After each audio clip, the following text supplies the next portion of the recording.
सोलापूर महानगरपालिकेतील विशेष सभेत पुन्हा एकदा गदारोळ पाहायला मिळाला। नवीन कर प्रणाली लागू करण्यावरून विरोधक आणि सत्ताधाऱ्यांमध्ये शाब्दिक चकमक झाल्याचं पाहायला मिळतंय। आपण पाहतोय सोलापूर पालिकेतली ही दृश्य आहेत। या ठिकाणी विशेष सभेमध्ये गदारोळ झालाय।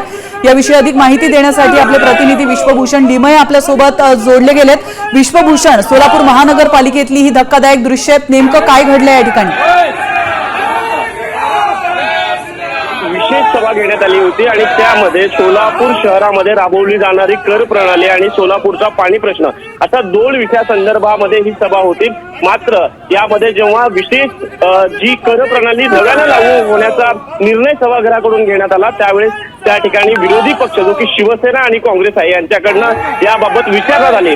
मात्र प्रत्येक वेळेस या नगरसेवकांकडनं अशा सभांमध्ये गोंधळ घातला जातो असा आरोप ठेवत महानगरपालिका आयुक्तांनी दोन नगरसेवकांचं निलंबन जे आहे ते केल्याचं आपल्याला पाहायला मिळतं। यामध्ये शिवसेनेचे नगरसेवक अमोल शिंदे आणि काँग्रेसचे नगरसेवक चेतन नरोटे यांचा सहभाग आहे। आता सध्याची परिस्थिती जर बघितली तर सोलापूर महानगरपालिकेच्या बाहेरच्या ज्या पायऱ्या आहेत त्या ठिकाणी विरोधकांकडनं जी नवी कर प्रणाली लागू केली गेली आहे त्याच्या विरोधात घोषणाबाजी केली जाते, तर जे सत्ताधारी पक्ष आहेत त्यांच्याकडनं त्यांनी जी कर प्रणाली लागू केलेली आहे त्याच्या बाजूने घोषणाबाजी केली जाते। त्यामुळे नक्कीच विश्वभूषण, धन्यवाद तुम्ही दिलेल्या महत्त्वपूर्ण माहितीबद्दल। नवीन कर प्रणाली लागू करण्यावरून विरोधक आणि सत्ताधारी एकमेकांमध्ये जुंपल्याचं दिसतं।